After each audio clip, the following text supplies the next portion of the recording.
This is a discussion on the role adrenaline and insulin plays in our stress regulation, especially as it relates to blood sugar. There's in the company the chart that you need to follow to really make sense, and we'll just kind of go through that chart. Stress, as it enters our body, goes through the HPA axis, and it arrives to the adrenal glands from the hypothalamus and the pituitary. From this point on, in the adrenal cortex, it makes cortisol. Cortisol is an anti-inflammatory and stress hormone of the body. That's the primary one. It basically produces a high blood sugar through a variety of mechanisms, gluconeogenesis, for example. When stress signals hit the adrenal medulla, the adrenaline, which is also called epinephrine, and is part of the catecholamine family, is released. Now, adrenaline is a very special hormone. It circulates around the body, as we all know. It is part of the fight or flight process and the body's defense mechanism. We all know, with the fight or flight, the response include heart palpitations or constriction of blood vessels, but it can lead to a lot of dysregulation because adrenaline is the ultimate powerful anti-stress and the last resort that the body has to fight stress. So the primary goal of adrenaline is to push more sugar into the blood, and so that the sugar can go to the brain for function. So the way it does that is to increase our heart pumping action. It will increase blood flow to the brain, but it will reduce kidney blood flow. It will reduce the GI blood flow, for example. And these have been all well researched. Excessive adrenaline, can have problems, and we'll go into that later. But the most important right now we have to kind of appreciate is that the flow of the adrenaline is, number one, is to support the survival. And in order to do that, it has to bring sugar into the system. So by way of gluconeogenesis, which is conversion of protein into sugar, as well as glycolysis, which is the conversion of glycogen, which is a storage factory of sugar. When it's not being used, it will convert also that into sugar. And so ultimately, between cortisol that raises the sugar and the adrenaline that raises the sugar, the body has enough sugar to keep the brain going.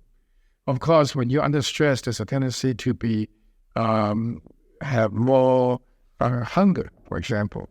And as a result of that, the body tends to eat more, and hopefully that will bring in more sugar as well.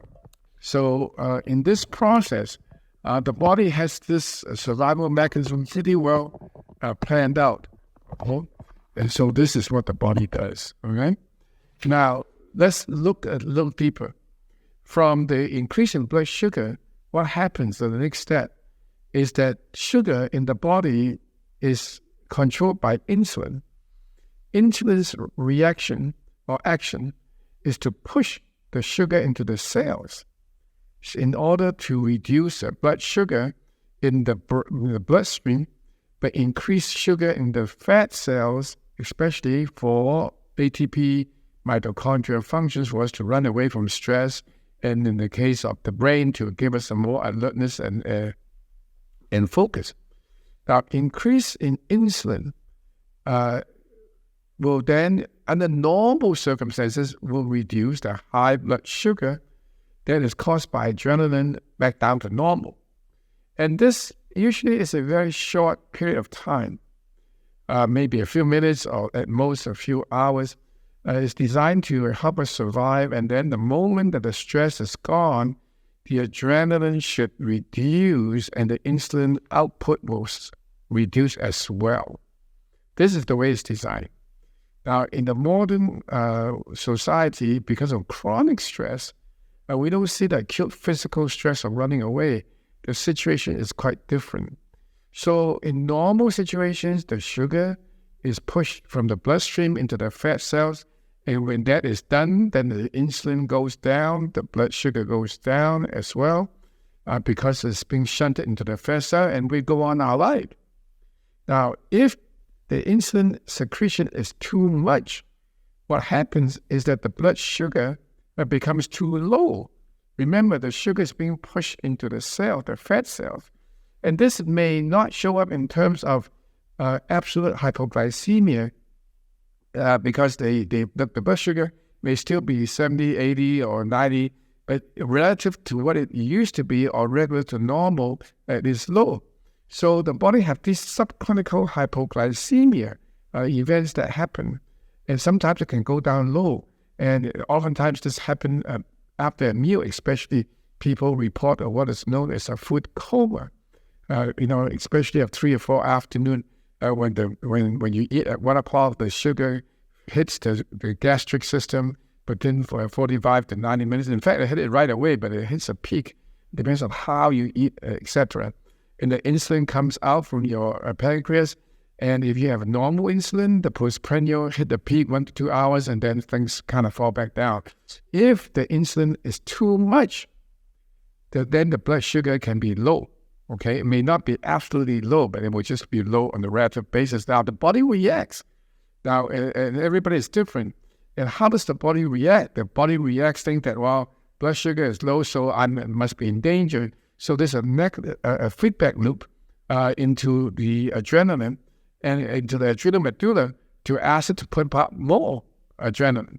So if the insulin comes out too much, the blood sugar becomes low, adrenaline output will increase. So this is a vicious cycle, isn't it?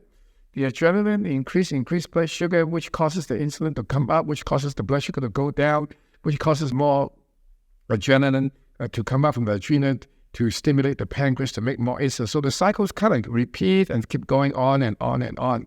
Well, so this means what? That means that if you have a person that is making a lot of insulin, their adrenaline is going to be chronically high. So that is very important, because that means that your blood sugar is always being struggled. The body's blood sugar is high from adrenaline. Also, it can be high from cortisol, because cortisol also generate high sugar. And if you eat a meal that is a donut and you have a high carbohydrate meal or a high glycemic index meal, that also increases blood sugar. So, if you're under stress, the cortisol leads to high sugar. You eat more food, you eat more donuts, there's more sugar. Adrenaline, you have more sugar. So the whole body is flooded with sugar by design. But when this go haywire, that's the problem. Now, let us look further into what it means when it means that there is too much insulin. Now, when the body is making so much insulin, most of the sugar is being pushed into the fat cells.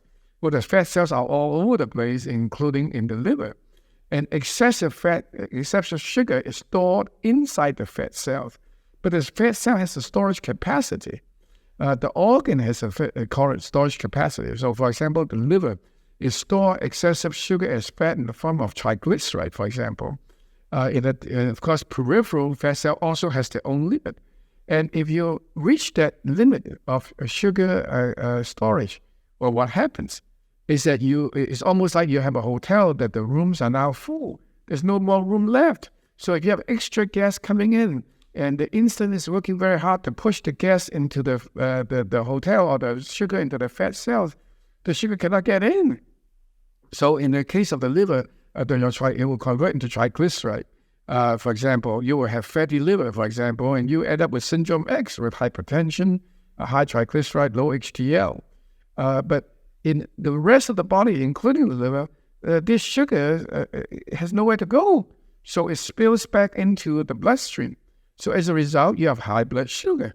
So the high blood sugar, the common conception, and it may be right to a certain degree, but it's not the total picture. It's commonly understood as insulin resistance, meaning the cells are resisting the insulin.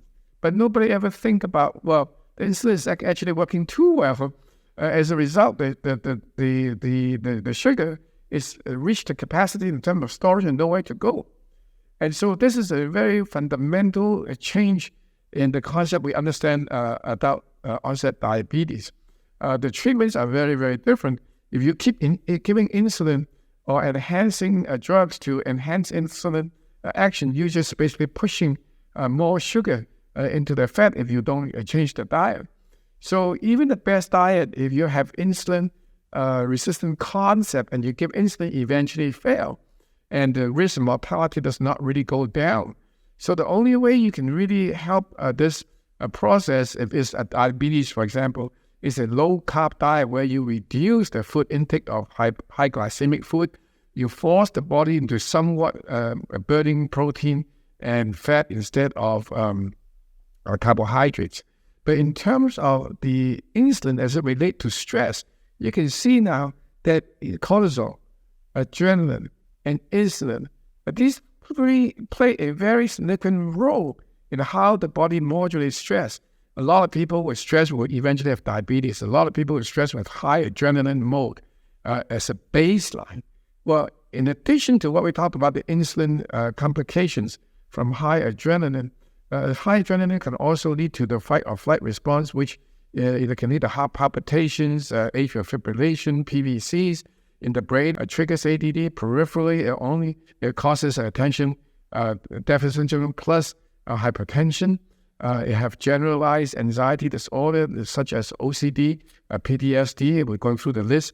The muscles is tense when you have adrenaline that is in high amount. So what happened? The muscle is always fibrillating, especially the small muscle. Sometimes people will feel their eyelids are twitching. The tense muscle that become fatigued. The lactic acid build up, and you can have fibromyalgia. If the lactic acid build up in the bladder, it can lead to interstitial cystitis, for example.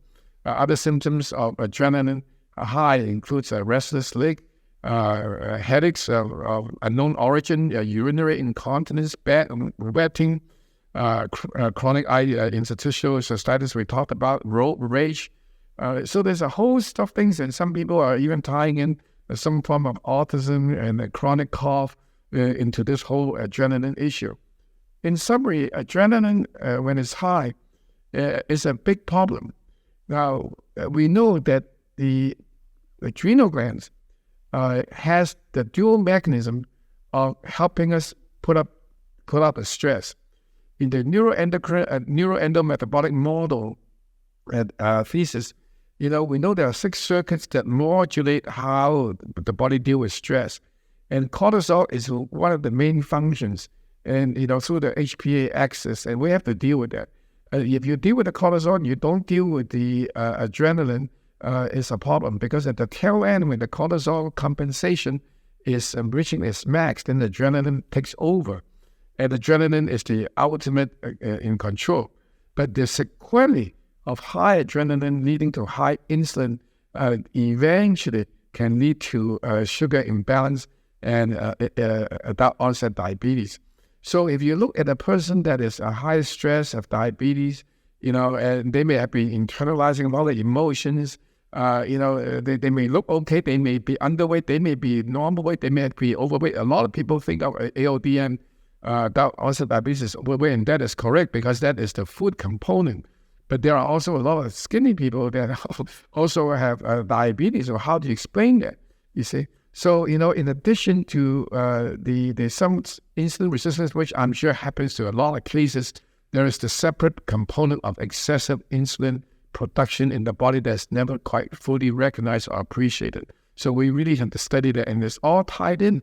That the bottom line is, if you really take care of the adrenals, you make sure the cortisol is well under control, you don't have the reactive type hypoglycemia or hypoglycemia period from high insulin, then the adrenaline output will go down.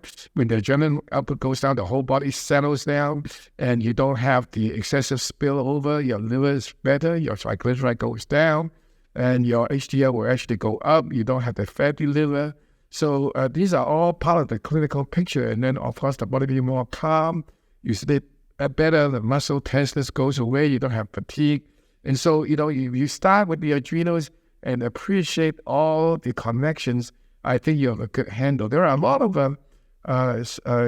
supplements that we can use to help this process. We have the cortisol supplement, which is the Adrenal, vitamin C, for example, the Pandrenal, which is the vitamin B5. You have the glutathione to make sure the liver is very well taken care of. It's very important because adrenaline has to be broken down. And, these cofactors as well, such as vitamin C and glutathione, are very, very important. You can calm the body down with medications in extreme cases, but a lot of times the progesterone can be used in men and in female. It settles down the brain. It helps with the neurotransmitter function. It increases inhibitory neurotransmitters such as GABA, and also reduces the effect of the hypoglycemia reaction from excessive insulin on the adrenaline output. So between the combination of all these items, it works wonderful, and the results can be quite dramatic. The progesterone use has to be not by mouth. It has to be by cream in the high blood flow areas, such as the inner arms or the neck, especially for those people with headaches and tinnitus. The neck is a better area, but you have to do it 1 to 3 minutes or 5 minutes right before a meal. And then it will have that instant effect because progesterone in the bloodstream doesn't last too long. So it offsets the insulin effect. That's what it does. At the central area, it takes a little longer, and that's why you can do it at night as well. But if you do eat a snack at night, then you can do a little progesterone before you snack. But generally speaking, for breakfast, lunch, and dinner, for those people who are on that schedule, do it right before you eat. It's very important to follow that. It's no use to do it too far ahead. Then you're just getting the estrogen dominant repelling effect and neutralizing effect, and not so much a adrenaline reduction effect.